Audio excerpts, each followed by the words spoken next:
இராணுவமே களமிறங்கி அதை மூட ஆரம்பிச்சிருன்னா இப்போ வந்திருக்கிற கிரைசிஸ் இல்லை, இதில் 10 மடங்கு உங்களுக்கு ஏற்படும் என்பதுதான் இன்றைக்கு ஐஆர்ஜிசியினுடைய தளபதி வெளியிட்டிருக்கக்கூடிய அறிவிப்பாக இருக்கிறது. அப்பாஸ் ஆராக்சி என்ன சொல்றான்னு கேட்டால், நாங்கள் போதுமான அளவு அதற்கு மேலையும் தைரியமாகவும் வலிமையாகவும் இருக்கிறோம். எனவே நாங்கள் பேச்சுவார்த்தையில் ஆர்வம் காட்ட வேண்டிய எந்த தேவையும் எங்களுக்கு கிடையாது. எங்களோட பேசிக்கிட்டே எங்கள் மேலே அட்டாக் பண்ணாங்க, அப்படி இருக்கிறவங்களை நம்பி ஏன் நாங்கள் இன்னொரு முறை பேசணும் அப்படின்னு சொல்லி அப்பாஸ் ஆராக்சி கேட்கறது மட்டும் இல்லாமல், ஈரான் இஸ்ரேல் மேலே சிஜில் வகையான ஏவுகணை தாக்குதல்களை ஆரம்பித்திருக்கிறது. ஒவ்வொரு நாளைக்கு ஒவ்வொரு புதுசு புதுசாக அடிக்கிறாங்க.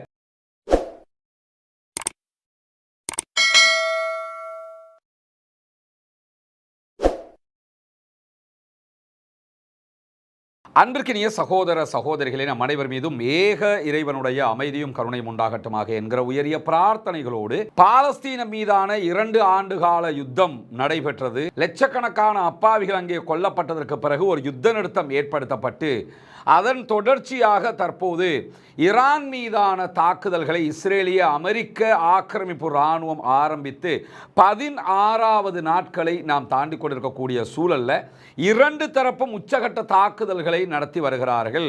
இந்த தாக்குதல்களால் இதுவரைக்கும் ஈரானுக்குள்ள 1600க்கும் மேற்பட்ட அப்பாவிகள் கொல்லப்பட்டிருக்கிறார்கள் என்கிற செய்திகள் தொடர்ந்து வெளிவருகிறது. இதில் 200க்கும் மேற்பட்டவர்கள் பாடசாலை செல்லுகிற அப்பாவி சிறுவர்களும் சிறுமிகளும் குழந்தைகளும் என்பதுதான் ரொம்பவே கவலைக்குரிய வருத்தத்திற்குரிய செயல்பாடாக இருக்கிறது. இப்படியான சூழல்ல ஈரானை எப்படியாவது தாக்கி அழித்து விடலாம், ஈரானை அடங்க வைத்து விடலாம் என்கிற நோக்கத்தில் உள்ளே நுழைந்த அமெரிக்காவும் இஸ்ரேலும் தற்போது என்ன செய்வதென்று தெரியாமல் தடுமாறுகின்றன என்கிற செய்திகளை இன்னைக்கு ஃபைனான்சியல் டைம்ஸ் வெளியிட்டிருக்கக்கூடிய ஆர்டிக்கல்ல நம்ம பார்க்க முடியும். ஈரானை குறைத்து மதிப்பிட்டு விட்டு உள்ளே நுழைந்து விட்டது அமெரிக்கா என்பதுதான் அமெரிக்கர்களுடைய மிகப்பெரிய குற்றச்சாட்டாகவும் இருக்கிறது. இப்படியான சூழல்ல என்னவெல்லாம் நடக்கிறது ஈரானிலும் ஈரானை சுற்றிய மத்திய கிழக்கிலும் என்கிற செய்திகள் இன்றைக்கு மிக முக்கியமான செய்திகளாக மாறி இருக்கிறது. குறிப்பாக இன்றைக்கு கத்தர், சைப்ரஸ் ஆகிய பகுதிகளில் அமெரிக்கா F-35 ஜெட் விமானங்களை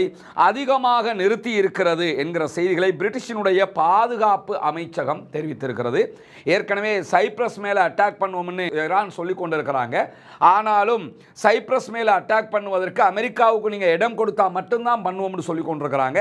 எனவே இதுவரை சைப்ரஸ் மேலே அவங்க அட்டாக் பண்ணுவதற்குரிய தேவை ஏற்படவில்லை. ஆல்ரெடி ஒரு 2 அட்டாக் பண்ணினாங்க, பிறகு தேவை ஏற்படவில்லை என்று இருக்கக்கூடிய சூழலில் தான் சைப்ரஸை பாதுகாப்பதற்கும் கத்தரை பாதுகாப்பதற்கும் தான் F-35 விமானங்கள் கொண்டு வரப்பட்டிருக்கிறது என்று சொல்லப்படுகிறது. இங்க என்ன கவனிக்கணும்னு கேட்டால், ஈரான் அடிக்கக்கூடிய பாலிஸ்டிக் மிசைலுக்குள்ள F-35 விமானம் என்னத்தை பண்ண போகுதுங்கிறதான் கேள்வி. ஈரானுக்குள்ள புகுந்து அட்டாக் பண்ண முடியும், அதை செய்ய முடியும் F-35 விமானங்களால். ஆனால் பாலிஸ்டிக் மிசைல்ஸ்களை தடுக்க முடியுமா என்றால் அது செய்ய முடியாது. எனவே ஈரானுக்கு மிகப்பெரிய ஒரு லாபகரமாக இருக்கக்கூடியது பாலிஸ்டிக் மிசைல்கள். மற்ற நாடுகளுக்கு மிகப்பெரிய தலைவலியாக மாறியிருப்பதும் இதே பாலிஸ்டிக் மிசைல்ஸ்கள் என்பதை நம்ம புரிந்து கொள்ள வேண்டும். இப்படியான நிலையில தான் ஈரானுடைய புரட்சிகர காவல் பிரிவினுடைய கடற்படை தளபதி சொல்லியிருக்கக்கூடிய ஒரு முக்கியமான செய்தி என்னன்னா, இதுவரைக்கும் நாங்கள் ஹார்முஸ் ஜலசந்தியை மிலிட்ரி பிளாக் பண்ணவில்லை, இதுவரைக்கும் ஹார்முஸ் ஜலசந்தியை மிலிட்ரியால் நாங்கள் மூடலை, இராணுவ மூடல் ஒன்று செய்யவில்லை, வார்த்தையால் தான் மூடி வச்சிருக்கிறோம். இராணுவமே களமிறங்கி அதை மூட ஆரம்பிச்சிருன்னா இப்போ வந்திருக்கிற கிரைசிஸ் இல்லை, இதில் 10 மடங்கு உங்களுக்கு ஏற்படும் என்பதுதான் இன்றைக்கு ஐஆர்ஜிசியினுடைய தளபதி வெளியிட்டிருக்கக்கூடிய அறிவிப்பாக இருக்கிறது. ஏன்னா தேவையான நாடுகள் பேச்சுவார்த்தை நடத்தும் போது அவங்க போய்க்கிறலாம், அதிலிருந்து போய்க்கிறங்க என்கிற அறிவிப்புகளை கொடுத்து கொண்டே இருக்கிறது ஈரான். இஸ்ரேல் அமெரிக்காவுக்கு சொந்தமான கப்பல்கள் அதை போக்குவரத்து பண்ணக்கூடாது, இஸ்ரேலுக்கும் அமெரிக்காவுக்கும் சொந்தமான கப்பல்களில் எந்த நாட்டுக்கு நீங்கள் பெட்ரோல் டீசல் எடுத்துக்கிட்டு போனாலும் அட்டாக் பண்ணுவாங்க. எந்த நாட்டுக்கு போகுதுங்கிறது முக்கியம் இல்லை, இஸ்ரேலுக்கும் அமெரிக்காவுக்கும் சொந்தமான கப்பல்களாக அந்த கப்பல்கள் இருக்கக்கூடாது என்பதுதான் மிகப்பெரிய அழுத்தமாக ஈரான் முன்வைக்கக்கூடிய ஒரு செய்தியாக இருக்கிறது. இந்த சூழலில் தான் இதுவரைக்கும் நாங்கள் தாக்குதல் ஆரம்பிக்கவே இல்லை, இதுவரைக்கும் நாங்கள் மிலிட்ரி பிளாக் பண்ணவே இல்லை, பண்ணிட்டோம்னா தொலைஞ்சிங்கிற விதமாக இன்றைக்கு அவர்கள் இந்த அறிவிப்பை விடுத்திருக்கக்கூடிய நிலையில் இன்றைக்கு வெளியாகி இருக்கக்கூடிய ஒரு முக்கியமான செய்தி என்னன்னா, செமாஃபோர் செய்தி நிறுவனம் வெளியிட்டிருக்கக்கூடிய செய்திகளில் ஆக்சியோஸும் இதை ஆதாரம் காட்டியிருக்கக்கூடிய தரவுகள் பிரகாரம் இஸ்ரேல் ஒரு அவசர செய்தியை அமெரிக்காவுக்கு அனுப்பியிருக்கிறது. அந்த அவசர செய்தியில் ஈரானுடனான யுத்தம் தொடர்ந்து வரக்கூடிய இந்த சூழலில் ஈரான் ஏவுகிற மிசைல்ஸ்களை தடுப்பதற்குரிய தடுப்பு ஏவுகணைகள் ரொம்பவே பற்றாக்குறையாக இருக்கிறது. உடனடியாக தடுப்பு ஏவுகணைகள் தேவை என்கிற கோரிக்கையை அமெரிக்காவிடத்தில் இஸ்ரேல் முன் வச்சிருக்கிறாங்க. அமெரிக்காவிடத்தில் முன் வச்சிருக்கிறாங்க. ஆனால் ஆல்ரெடி அரபு நாடுகள் அதை தான் கேட்டுக்கிட்டு இருக்கிறாங்க. எங்களை பாதுகாப்போம் என்று சொன்னீங்களே, இப்போ ஒன்றுமே நடக்கலையே, மிசைல்ஸ் பற்றாக்குறையாக இருக்குது, கொண்டு வாங்க என்று சொல்லிக்கொண்டே இருக்கிறாங்க. ஆனால் அமெரிக்கா சொல்லுகிற தரவுகள் பிரகாரம் எங்ககிட்ட இதில் பற்றாக்குறை ஒன்றும் கிடையாது, எங்ககிட்ட மிசைல்ஸ் இருக்குங்கிறாங்க. உங்ககிட்ட வச்சுக்கிட்டு இருந்து பூஜை பண்ண புரியலா, அதை கொடுத்தா தானே அவன் தடுப்பான் என்கிற ஒரு சூழல் தற்போது உருவாகி இருக்கிறது. எனவே இந்த யுத்தத்தில் ஒரு டேர்னிங் பாயிண்டாகவே இருக்கக்கூடியது என்னன்னா, ஈரான் மற்ற நாடுகளுக்கு தாக்குதல் நடத்துகிறது என்கிற விவகாரத்தில் அவர்களால் அதை தடுக்க முடியாமல் இருக்கிறது. ஈரானுடைய ஏவுகணைகளை தடுக்க முடியாமல் இருக்கிறது. ஈரானுக்கும் உள்ளுக்குள்ளே அமெரிக்கா நடத்தக்கூடிய தாக்குதல்களை தடுக்க முடியாமல் இருக்கிறது. ஈரானை பொறுத்தவரையில் அவங்க அடி வாங்குறதுக்கு தயாராக இருக்கிறாங்க. எங்க மேல நீங்க அட்டாக் பண்ணுவீங்கன்னு தெரிஞ்சுதானே நாங்கள் யுத்தத்துக்கு வந்திருக்கோம்ங்கிறது ஈரானுடைய பார்வை. ஆனால் அரபு நாடுகள் அடி வாங்குறதுக்கு தயாராக இல்லை. அதே போன்று இஸ்ரேல் அடி வாங்குறதுக்கு தயாராக இல்லை. ஆனால் இப்போ வாங்கித்தான் ஆகணும், ஏன்னா டிஃபெண்ட் பண்ணக்கூடிய ஏவுகணைகள் அவர்களிடத்தில் இல்லை என்கிற செய்தியில் ராய்ட்டரும் இன்றைக்கு மேற்கோள் காட்டியிருக்கிறது. எனவே இது மிகப்பெரிய பின்னடைவாக அமெரிக்கா இஸ்ரேலுக்கு இந்த யுத்தத்திலே மாறி இருக்கக்கூடிய சூழல்ல நீண்ட தூர ஏவுகணை பாதுகாப்பு அமைப்புகள் சரமாரியான தாக்குதல்களால் பெரிய அளவில் பாதிக்கப்பட்டிருக்கிறது என்கிற செய்திகளை இன்றைக்கு இஸ்ரேலுடைய அதிகாரிகள் சொல்லியிருக்கிறாங்க. ஏன்னா ஈரான் நடத்தக்கூடிய தாக்குதல்களில் நிறைய கிளஸ்டர் வகையான வெடிகுண்டுகள் பயன்படுத்தப்படுகிறது, கொத்து குண்டுகள் பயன்படுத்தப்படுகிறது. இந்த கொத்து குண்டுகள் பயன்படுத்தக்கூடிய காரணத்தினால எங்களால் இதை தடுக்க முடியாமல் இருக்குது. ஈரானுடைய கிளஸ்டர் வகையான குண்டுகளை தடுக்க முடியாமல் இருக்கிறதுனால நிறைய அழிவுகள் ஏற்படுகிறது. அதை தடுப்பதற்கான ஆயுதங்கள் அவசரமாக தேவை என்பதும் இஸ்ரேலுடைய கோரிக்கைகளில் முக்கியமான இன்னொரு கோரிக்கையாகவும் மாறி இருக்கிறது. இப்படியான சூழல்ல இன்றைய தினம் சிபிஎஸ் நெட்வொர்க்கினுடைய சிபிஎஸ் தொலைக்காட்சியினுடைய ஃபர்ஸ்ட் தி நேஷன் என்கிற நிகழ்ச்சியில் ஈரானுடைய வெளிவிவகார ஃபாரின் மினிஸ்டர் அப்பாஸ் அராக்சி கலந்து கொண்டு பேட்டி அளித்துக் கொண்டிருந்தார். அந்த பேட்டியில் அவர் சொன்ன பல செய்திகள் இன்றைக்கு அமெரிக்கா மட்டுமில்லை, அமெரிக்காவை நம்பியிருந்த நாடுகளுடைய வயிற்றில் புளிய கரைச்சிருக்குங்கிறதுல எந்த மாற்று கருத்தும் கிடையாது. அவர் என்ன சொல்றாருன்னு கேட்டால், அமெரிக்காவோட பேச்சுவார்த்தையில் ஈரானுக்கு எந்த ஆர்வமும் கிடையாது. அமெரிக்காவுக்கு ஈரானோட ஆர்வம் இருக்குது. ஆனால் அமெரிக்க அதிபர் நேற்று என்ன சொன்னார்னா, ஈரான் எங்களோட பேச நினைக்கிறாங்க, நாங்கள் பேச வரமாட்டோமே அப்படிங்கிறாரு. உண்மை நிலவரம் அது இல்லை. ஈரான் பேச்சுவார்த்தைக்கு தயார் இல்லை என்று பல தடவைகள் சொல்லிவிட்டது. ஈரானிடத்தில் பேச்சுவார்த்தைக்கு அவர்கள் கெஞ்சிக்கொண்டே இருக்கிறார்கள்.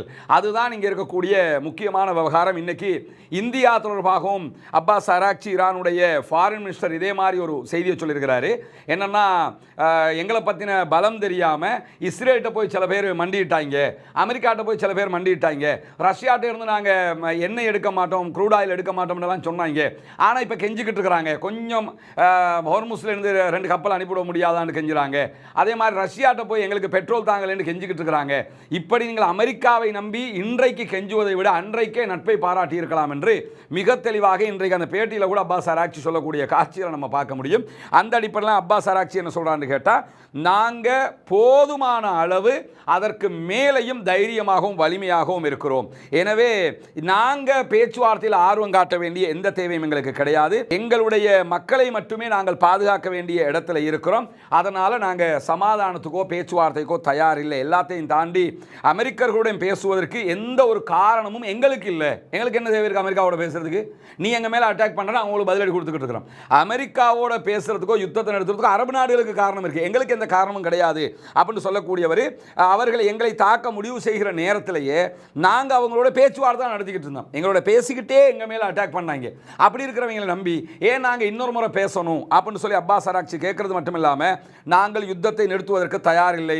ஹொர்முஸ் ஜலசந்தியை பொறுத்தவரையில் எண்ணெய் டேங்கர்கள் அந்த இடத்தை கடந்து போகணும்னா எங்களோட பேச விரும்புகிற நாடுகளோட நாங்கள் பேசி நாங்கள் விரும்பினா அவங்கள போங்க அப்படின்னு சொல்லி அனுப்பிவிடுவோமே தவிர, நினைச்ச மாதிரி யாராவது போக வந்தீங்கன்னா தொலைச்சு விடுவோம் பார்த்துக்கிறேங்க. இன்றைக்கு பகிரங்கமாக சிபிஎஸ்னுடைய பேட்டியில் ஈரானுடைய ஃபாரின் மினிஸ்டர் பேசக்கூடிய செய்திகள் வெளியாகி இருக்கக்கூடிய சூழலில் இஸ்ரேல் இராணுவத்தினுடைய ஒரு பெரிய தலையை போட்டு தள்ளி இருக்கிறது ஈரானுடைய IRGC என்கிற செய்திகள் இன்றைக்கு வெளியாகி இருக்கிறது. குறிப்பாக இன்றைக்கு வெளியாகி இருக்கக்கூடிய செய்திகளில் கபருக்கு போயிருக்கக்கூடிய ஒரு பெரிய தலை இந்த ஆள் தான்.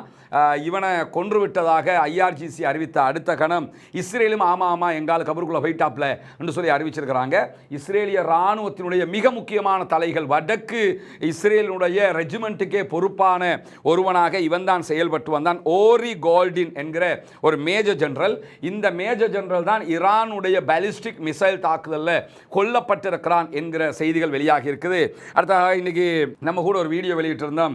இந்த இஸ்ரேலிய பிரதமர் பெஞ்சமின் நெத்தன்யாஹு செத்துட்டாரா இல்லையான்னு சொல்லி அது விரிவாகவே சொல்லியிருக்கோம். நம்ம வீடியோவில் தெளிவாக சொன்னோம். அவர் செத்துட்டாருங்கிறதுக்கு எந்த ஆதாரமும் கிடையாது. வந்த செய்திகளை உங்களுக்கு நாங்கள் கன்வே பண்ணியிருக்கிறோம். ஏன்னா நிறைய பேர் செத்துட்டாருன்னு பல நிலையில தான் வந்து எல்லா செய்திகளுடைய நிஜமான ஒரு தொகுப்பு உங்களுக்கு மத்தியில் வச்சிருந்தோம். சற்று நேரத்துக்கு முன்பதாக ஒரு வீடியோ வெளியாக இருக்கு. நம்முடைய டெலிகிராம் மற்றும் வாட்ஸ்அப் சேனலை நம்ம அதை போட்டிருக்கிறோம். அந்த வீடியோவில் பெஞ்சமின் நெத்தன்யாஹு தெளிவாக போய் ஒரு காஃபி ஷாப்பில் காஃபி வாங்கி குடிக்கிறாரு. எங்கள் கையில் 5 விரல் தான் இருக்குது, பார்த்துக்க 6 விரலாம் கிடையாதுன்னு சொல்லி காட்டுகிற அந்த காட்சிகள்லாம் வெளியாக இருக்குது. இது AI எல்லாம் கிடையாது. திருப்பி இதையும் ஏஐன்னு சொல்ல ஆரம்பிச்சிருக்கிறாங்க. அது ஏஐயா இல்லையாங்கிறத அந்த டிஜிட்டல் ஃபாரன்சிக் தான் எதையுமே முடிவெடுக்க முடியும். ஆனால் இன்னைக்கு இஸ்ரேல் ஃபோர்ஸஸ் இந்த வீடியோவை வெளியிட்டிருக்கிறாங்க என்பதை மேலதிக தகவலாக புரிந்து கொள்கிறேன். அதே நேரத்தில் ஓரி கோல்டின் என்கிற மேஜர் ஜெனரல் ஏவுகணை தாக்குதலில் கொல்லப்பட்டிருக்கிறான். இந்த யுத்தத்தில் 16 நாள் யுத்தத்தில் கொல்லப்பட்ட மிகப்பெரிய தளபதிகளில் ஒருவனாக இவன் தான் இருக்கிறான். இன்றைக்கு இவனுடைய மரணத்தை மிக உயர்ந்த ஒரு உயிரிழப்பு என்று சொல்லி இஸ்ரேலிய ஆக்கிரமிப்பு இராணுவம் அறிவித்திருக்கிறது.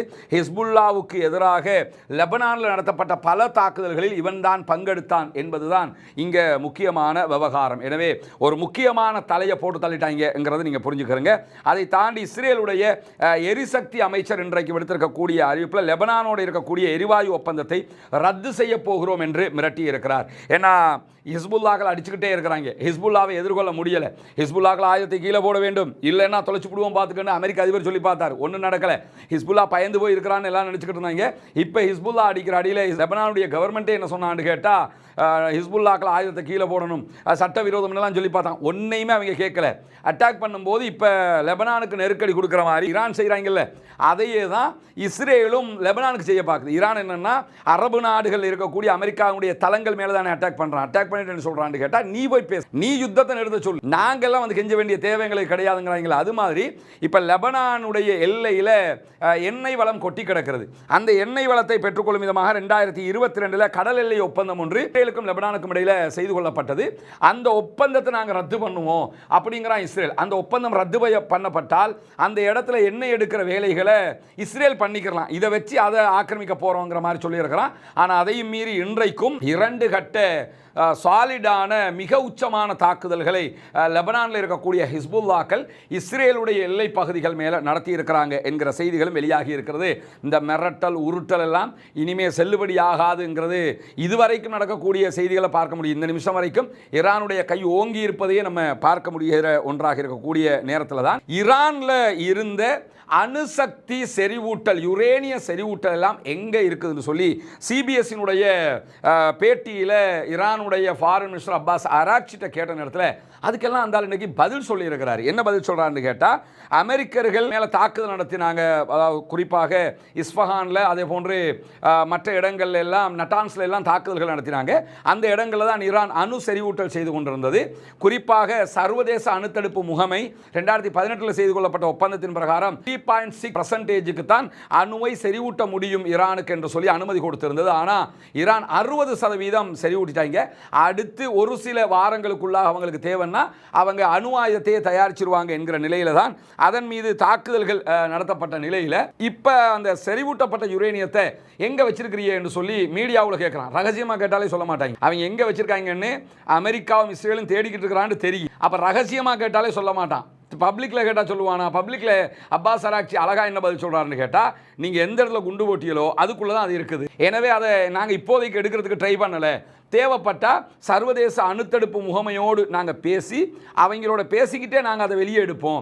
60% யுரேனியம் செறிவூட்டப்பட்ட யுரேனியம் நீங்கள் குண்டு போட்ட இடத்துல தான் இருக்குங்கிறாங்க. அந்த இடத்துல தான் இருக்குதுன்னா இந்த டெல்டா படை, அந்த மண்ணு படை, இந்த படை, எந்த படையும் உள்ள இறக்கி எடுக்க முடியாது. ஏன்னா ஆல்ரெடி குண்டு போடப்பட்டிருக்க அந்த இடத்துல அதை துப்புரவு பண்ணி முடிக்கிறதுக்கே மாசக்கணக்கு பிடிக்கும். அப்படி பண்ணி தான் அதை வெளியே எடுக்கணும். ஆனால் இது ஒரு ஹிக்மத்தான வார்த்தையை பயன்படுத்தி அப்பாஸ் ஆராய்ச்சி சொல்லுகிறார், அதாவது திசை திருப்புகிறார் என்பது மட்டும் தெளிவாக தெரியுது. அந்த இடத்துல இருக்குமாக இருந்தால் இது ஆரம்பத்திலே சொல்லியிருப்பாங்க, அதை எங்கேயோ வச்சிருக்கிறாங்க, ஆனால் அந்த இடம் என்று சொல்லி திசை திருப்புறாங்க. எனவே அந்த இடத்துல போட்டால் குண்டு திருப்பி போட்டாலும் போடுவாங்க, அதில் எந்த பாதிப்பும் கிடையாது. வேறு எங்கோ அது சேமித்து வைக்கப்பட்டிருக்கிறது என்கிறது மட்டும்தான் இப்போதைக்கு நம்ம புரிந்து கொள்ள முடியுமாக இருக்கிறது. எனவே ஈரானில் தடுத்து வைக்கப்பட்டிருக்கக்கூடிய அமெரிக்கர்களுக்கு என்ன பண்ண போறீங்க? ஈரானில் அமெரிக்காக்காரங்க கொஞ்சம் பேரை பிடிச்சி வச்சிருக்கிறாங்க, ராணுவத்தையும் அரெஸ்ட் பண்ணி வச்சிருக்கிறோம்னு அவருடைய உச்ச பாதுகாப்பு கவுன்சிலுடைய தலைவர் அலி லாரிஜானியும் சொல்லியிருக்கிறாரு. அவங்களுக்கு நீங்க என்ன பண்ண போறீங்கன்னு கேட்கும்போது, ஈரானும் இஸ்ரேலும் அமெரிக்காவும் ஈரானில் இருக்கக்கூடிய சிறைச்சாலைகளை தாக்கலன்னா அவங்க சிறைக்குள்ள இருப்பாங்க, தாக்கிட்டாங்கன்னா செத்து போயிடுவாங்க அப்படிங்கிறாரு. அதாவது என்னன்னா, எங்க ஜெயில்களுக்கு நீங்க அட்டாக் பண்ணி குற்றவாளிகளை வெளியெடுத்து விடணும், நாட்டை கொலைப்படணும்னு நினைச்சீங்கன்னு சொன்னா நீங்க அதை தாராளமாக பண்ணலாம். பண்ணினா அதுக்குள்ள உங்க ஆக்கள் இருக்கிறாங்க, அவங்களும் சேர்ந்து செத்து போயிடுவாங்க, அதையும் கவனத்தில் கொள்ளுங்க. இல்லை அவங்க உசுரோடு இருக்கணும்னு நினச்சிங்கன்னா அந்த ஜெயிலுகளுக்கு அட்டாக் பண்ணதை நீங்கள் நிறுத்திக்கிறேன்னு அப்படின்னு சொல்லி எல்லாமே இப்படி சுற்றி லாக் பண்ணால் என்ன பண்ணுவாங்க? அந்த மாதிரியான ஒரு செய்தியை இன்றைக்கு அப்பாஸ் ஆராய்ச்சி சொல்லியிருக்காரு. பப்ளிக்கில் இருந்தால் அமெரிக்காவில் டிவிகளுக்கே பேட்டி கொடுத்து கொண்டு இருக்கிறாரு. ஒரு பெரிய தைரியம் தான். ஒரு யுத்தம் நடக்கும்போது இவங்களெல்லாம் எங்கே கொல்ல கிடைக்காதான்னு தேடுவாங்க, அந்த மாதிரி பேட்டி கொடுக்குறாங்க. ஒரு வீடியோ கூட தற்போது நீங்கள் பரவலாக பார்த்துருக்கலாம். அஃபீஷியலாக ஈரான் வெளியிட்டிருக்கக்கூடிய வீடியோ, ஈரானுடைய உயர்நீதிமன்ற நீதியரசர் அந்த பேரணியில், குதுஸ் டே பேரணியில் பேட்டி கொடுத்துக்கிட்டு இருக்கும்போது தான் குண்டு வெடிக்குது. அந்த அளவுக்கு தூசுக்கும் கணக்கெடுக்கல, அவரோட பாட்டுக்கு அவர் பேட்டி கொடுத்துக்கிட்டு இருக்கிறாரு. அப்போ அந்த அளவுக்கு தான் அந்த மக்களுடைய தைரியமும் வீரமும் இருக்கிறது என்பதை நம்ம புரிந்து கொள்ளுகிற அதே நேரத்தில் இஸ்ரேல் முழுவதும் ஈரான் பல இடங்களில் ஏவுகணை தாக்குதல்களை மிக கடுமையாக நடத்தி கொண்டிருக்கிறது. கடுமையான தாக்குதல்கள் நடத்தப்பட்ட நாட்களில் இதுவும் ஒரு முக்கியமான நாள் என்று சொல்லி இன்றைக்கு செய்தி வெளியாகி இருக்கிறது. குறிப்பாக ஈரானுடைய ஏவுகணை தாக்குதல்களில் ஒரு அடுத்த அலை தாக்குதல் டெல் அவீவுடைய நகரம் உட்பட பல இடங்களில் நடத்தப்பட்டிருக்கிறது. ஈரானுடைய ஏவுகணை திறன்களை அழிச்சிட்டோம், 80% காலி பண்ணிட்டோம் என்றெல்லாம் அமெரிக்கா சொல்லிக் கொண்டிருக்கும் போதுதான் இந்த தாக்குதல்களை ஈரான் நடத்தி கொண்டே இருக்கிறது. எனவே ஈரானுடைய தாக்குதல்களில் புதிய வகையான ஏவுகணைகள் எல்லாம் பயன்படுத்தப்படுகிறது. இதுவெல்லாம் ஈரானுடைய பலம் அப்படியே இருக்கிறது என்பதைத்தான் காட்டுகிறது என்று சொல்லி இஸ்ரேலுக்குள்ளே இருந்து ஹரேட்ஸுக்கு செய்தி வெளியிடக்கூடிய பத்திரிகையாளர் சொல்லுகிற காட்சிகளை நம்ம பார்க்க முடியும். ஈரான்கிட்ட பல வகையான ஏவுகணைகள் புதிதாக இருக்கிறது. சில ஏவுகணைகள் கொத்து குண்டு ஏவுகணைகளாக இருக்கிறது. அதில் இந்த வகை தான் கொத்து குண்டு, இந்த வகை தான் கொத்து குண்டு இல்லைன்றெல்லாம் பிரிக்க முடியாமல் இருக்குது. அவங்க கிளஸ்டர் வகையான கொத்து குண்டு வகையான குண்டுகளை போடுறாங்க. அது கிட்டத்தட்ட 10 கிலோமீட்டர் வரைக்கும், சிலது 8 கிலோமீட்டர் வரைக்கும் சுற்றளவை தாக்குது. ஒரே நேரத்தில் 8 கிலோமீட்டர், அதாவது ஒரு குண்டில் 24 ஏவுகணைகள் இருக்கும். ஒரு ஏவுகணையில் 24 ஏவுகணைகள். இந்த ஒவ்வொரு ஏவுகணையிலும் 24 ஒவ்வொன்றிலையுமே 80 ஏவுகணைகள் இருக்கும். கொத்து குண்டுகளாக தாக்குதல் நடத்துகிறது. இது சில நேரங்களில் 8 கிலோமீட்டர் சரௌண்டிங் அடிக்கக்கூடியதும் இருக்குது. 8 கிலோமீட்டர்னா 80ல் 24 அப்படின்னு சொல்லி பார்த்தீங்கன்னா கிட்டத்தட்ட 1600 1700 2000 அளவுக்கு உண்டான குண்டுகள் ஒரே நேரத்தில் போடுவாங்க. 8 கிலோமீட்டர் தொடக்கம் 10 கிலோமீட்டர் வரைக்கும் இப்படியான தாக்குதல்கள் இன்றைக்கும் இஸ்ரேலுக்குள்ள நடத்தப்படுகிற தாக்குதல்களுடைய வீடியோக்கள் அவ்வப்போது வெளியே வந்து கொண்டிருக்கிற நிறைய வீடியோக்கள் அவங்க தணிக்கை செய்தாலும் இஸ்ரேல் தொடர்ந்து பத்தி எரியுது, வெடிச்சு செதறுதுங்கிறது மிக தெளிவாக தெரிகிறது. ஈரானுடைய ஏவுகணைகளை அவர்களால் தடுக்க முடியாமல் இருக்கக்கூடிய நேரத்தில் தான் நூற்றுக்கணக்கான கப்பல்கள் ஹொர்முஸ் ஜலசந்தி பகுதிகளில் நிறுத்தப்பட்டிருக்குது. மிக முக்கியமான 200க்கும் மேற்பட்ட இது மாதிரி டேங்கர்கள், பெரிய பெட்ரோலை ஏற்றிக்கிட்டு போகக்கூடிய டேங்கர்கள் நிறுத்தப்பட்டிருக்கு. அதே நேரம் கொஞ்சம் பெட்ரோல்களை எடுத்துக்கிட்டு போகிற மாதிரி இருக்கக்கூடிய 1000க்கும் மேற்பட்ட கப்பல்கள் ஹொர்முஸ் ஜலசந்தி பகுதிகளில் நிறுத்தப்பட்டிருக்கு. நகர்ந்தா அடிப்போம்னு வச்சிருக்கிறாங்க. எங்கள்கிட்ட கேட்காம எவனும் நகரக்கூடாது, நகர்ந்தா அடிப்போம்னு சொல்லி வச்சிருக்கிறாங்க என்கிற நிலையில் இன்றைக்கு இந்த யுத்தத்தில் 16வது நாள் ஆரம்பிக்கும் போது ஈரான் இஸ்ரேல் மேலே சிஜ்ஜீல் வகையான ஏவுகணை தாக்குதல்களை ஆரம்பித்திருக்கிறது. ஒவ்வொரு நாளைக்கு ஒவ்வொரு புதுசாக அடிக்கிறாங்க. இந்த சிஜ்ஜீல் வகையான ஏவுகணை 17 ஆண்டுகளுக்கு முன்பதாக அவங்க தயாரித்ததாக நம்பப்படுகிறது. அதில் சிஜில் 2ஆம் தலைமுறை ஏவுகணையும், இது ஃபர்ஸ்ட் ஜெனரேஷன், செகண்ட் ஜெனரேஷன் ஏவுகணைகளையும் அவங்க வெளியிட்டிருக்கிறாங்க. எனவே செகண்ட் ஜெனரேஷன் ஏவுகணையும் இந்த யுத்தத்தில் பயன்படுத்தப்படுகிறது. இந்த சிஜில் வகையான ஏவுகணைகள் திட எரிபொருளை கொண்டு பயணிக்கக்கூடிய 2000 கிலோமீட்டர் தொடக்கம் 2500 கிலோமீட்டர் வரைக்கும் சென்று தாக்கக்கூடிய திறன் இருக்கக்கூடிய வகையில் தான் சிஜில் ஏவுகணைகள் தயாரிக்கப்பட்டிருக்கு. முதல் தடவையாக இன்றைக்கு சிஜில் பயன்படுத்தப்பட்டிருக்கு இஸ்ரேலுக்கு எதிராக என்கிற செய்திகள் வெளியாகி இருக்கிறது. அன்பிற்கினிய சகோதர சகோதரிகளே, உங்களுக்கெல்லாம் தெரியும், இலங்கையினுடைய கிழக்கு மாகாணம் பொத்துவில் பகுதிகளில் புனிதமிக்க இஸ்லாமிய மார்க்கத்தை வாழ்வியலாக ஏற்றுக்கொண்டிருக்கக்கூடிய சகோதரர்களுக்கு ஒரு 14 வீடுகளை கட்டுகிற பணிகளை நம்ம செஞ்சு வர்றோம். அதில் 5 வீடுகளை நம்ம கட்டி முடித்து அவங்கள்ட்ட ஒப்படைச்சிட்டோம். இதுவெல்லாம் நீங்கள் தரக்கூடிய பொருளாதார உதவிகளை கொண்டு தான் நம்ம செஞ்சு வர்றோம். ஒரு நிறுவனத்திலேருந்து மொத்தமாக காசை கொண்டு வந்து வச்சு இந்த பணிகளை நம்ம பண்ணுறதில்லை. யூடியூப்பில் சொல்லிக்கிட்டு இருக்கிறோம். நீங்கள் உங்களால் முடிஞ்சு எவ்வளோ போடுறீங்களோ, ஜக்காத் நிதிகளை தருகிறீர்கள், சதகா நிதிகளை தருகிறீர்கள், 100 ரூபா, 200 ரூபா, 300 ரூபா, 1000 ரூபா, 10,000 ரூபா, இப்படி எதெல்லாம் கிடைக்குதோ அதெல்லாம் நீங்கள் தரக்கூடிய பண உதவியை வைத்து தான் இந்த பணிகளை நம்ம செஞ்சு வர்றோம். புனிதமிக்க ரமதானுடைய மாதத்தில் 100 ரூபாய் அனுப்பக்கூடிய அன்பிற்கினிய சகோதரர்கள் பல பேர் இருக்கிறார்கள். 200 ரூபா அனுப்புகிறாங்க, 300 ரூபா அனுப்புகிறாங்க. எல்லாமே சதகத்துல் ஜாரியாவாக நாளை மறுமையில் உங்களுக்கு நிரப்பமான கூலிகளை பெற்றுத்தரும்.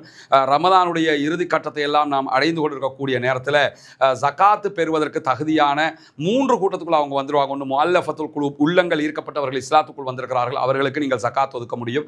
அதே போன்று ஃபக்கீர்கள், ஏழைகள் என்கிற வகையில், மிஸ்கீன்கள் என்கிற வகையில் அவங்களுக்கு நீங்கள் இந்த 3 கேட்டகரிலையும் அவங்களுக்கு ஜக்காத்து உதவிகளை செய்ய முடியும். எனவே 3 வகைகளிலும் ஜக்காத் பெற தகுதியான அந்த சகோதரர்களுடைய வீடமைப்பு திட்டத்துக்கு உங்களால் முடிந்த உதவிகளை வாரி வழங்குங்கள். முன்னால் தெரிகிற நம்முடைய அக்கௌண்ட் நம்பருக்கு நீங்கள் உங்களுடைய உதவிகளை அனுப்ப முடியும். இந்த நம்பருக்கு வெளிநாடுகளிலிருந்து பணம் அனுப்ப முடியாது என்று சொல்லக்கூடிய சகோதரர்கள் முன்னால் தெரிகிற என்னுடைய வாட்ஸ்அப் இலக்கத்துக்கு தொடர்பு கொண்டீங்க என்று சொன்னால் அதுக்குரிய வழிவகைகளை நாம் சொல்லித்தர தயாராக. இந்த ஏவுகணை, அதாவது சிஜிலுங்கிறது மணிக்கு per hours 17,000 கிலோமீட்டர் வேகத்தில் பயணிக்கும். 1 ஹவருக்குள்ளே 17,000 கிலோமீட்டருக்கு போகும். இங்கே அதாவது ஈரானில் இருந்து இஸ்ரேலுக்கு வெறும் 2000 கிலோமீட்டர் தான். 2000 கிலோமீட்டர்னா 1 ஹவர்லாம் பிடிக்காது. 10 நிமிஷத்துக்குள்ளே இஸ்ரேலுக்கு போய் அட்டாக் பண்ணிடும். தடுக்கிறத பற்றி கற்பனை கூட பண்ண முடியாது. அந்த அளவுக்குண்டான ஒரு தாக்குதல் சக்தியை கொண்டது தான் இந்த மேம்படுத்தப்பட்ட ஜீல் 2 வகையான ஏவுகணைகளும் என்கிற செய்திகள் வெளியாகி இருக்கிறது. 17.5 மீட்டர் நீளம் கொண்டது. தோராயமாக 650 கிலோகிராம் எடையுள்ள வெடிமருந்துகளை இது சுமந்து செல்லும். எனவே தற்போது இன்றைய தினம் முதல் கட்டமாக இஸ்ரேலை பதம் பார்த்திருக்கிறது. கிளஸ்டர் குண்டுகளை தாண்டி இந்த சிஜில் வகையான ஏவுகணைகள். இந்த சிஜில் அவன் ஏன் பேர் வச்சிருக்கான்னு கேட்டால், இது வந்து சூரா ஃபீல் இருக்குதா இல்லையா?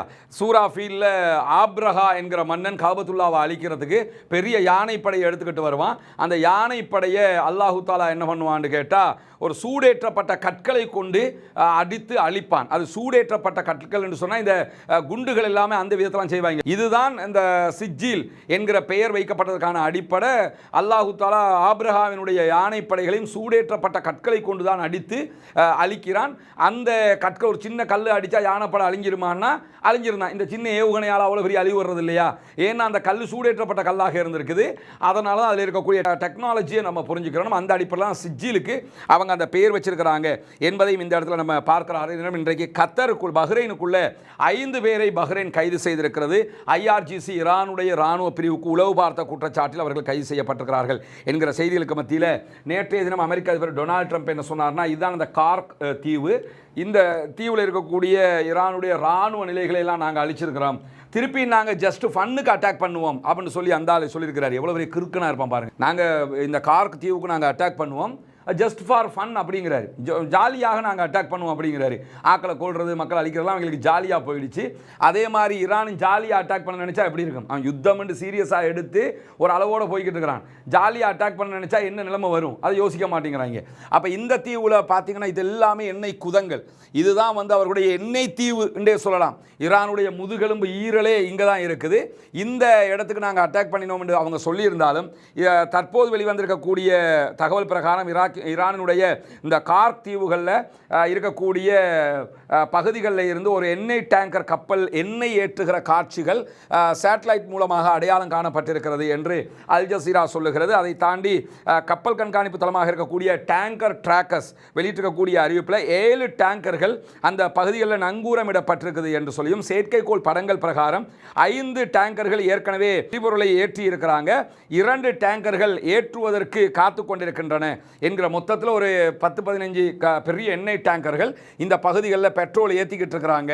அந்த எண்ணெய் டேங்கர்கள் எல்லாமே சீனாவுக்கு அல்லது ரஷ்யாவுக்கு அனுப்பப்படுகிற எண்ணெய் டேங்கர்கள். எனவே அவங்களுடைய கார்க் தீவு வந்து இயங்கிக் கொண்டுதான் இருக்கிறது என்கிற செய்திகளும் இன்றைக்கு வெளியாகி இருக்கக்கூடிய சூழலில் இறுதியாக இன்றைக்கு அலி லாரிஜான் ஈரானுடைய உயர் பாதுகாப்பு சபையினுடைய தலைவர் வெளியிட்டிருக்கக்கூடிய அறிவிப்பில் என்ன சொல்றாருன்னு கேட்டா, 9/11 மாதிரி ஒரு தாக்குதலை அமெரிக்காவுக்குள்ளே உண்டாக்கி அந்த தாக்குதலுக்கு ஈரான் தான் காரணம் என்று எங்களை குறை சொல்லி அமெரிக்க மக்களை கொள்றதுக்கு அமெரிக்க அரசாங்கம் இந்த யுத்தத்தை திசை திருப்புறதுக்கு ட்ரை பண்றாங்க. ஏன்னா அமெரிக்காவுக்குள்ள பெரிய எதிர்ப்பு கிளம்பிருச்சு, இந்த யுத்தத்தை நிறுத்துங்கடான்ற அளவுக்கு ஆயிட்டாங்க.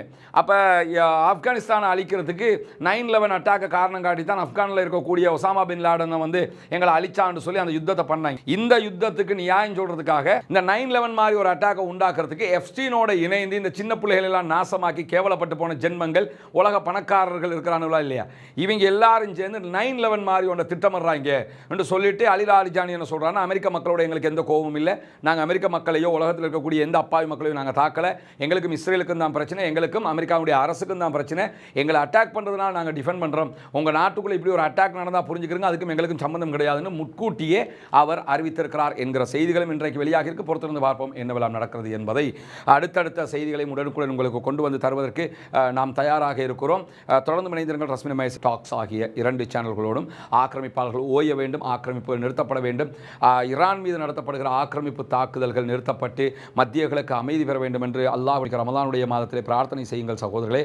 தொடர்ந்தும் ஜனநாயக ரீதியாக ஆக்கிரமிப்பாளர்களுக்கு எதிராக குரல் போமாக வாக்குறது அல்ஹம்துலில்லாஹி ரப்பில் ஆலமீன்.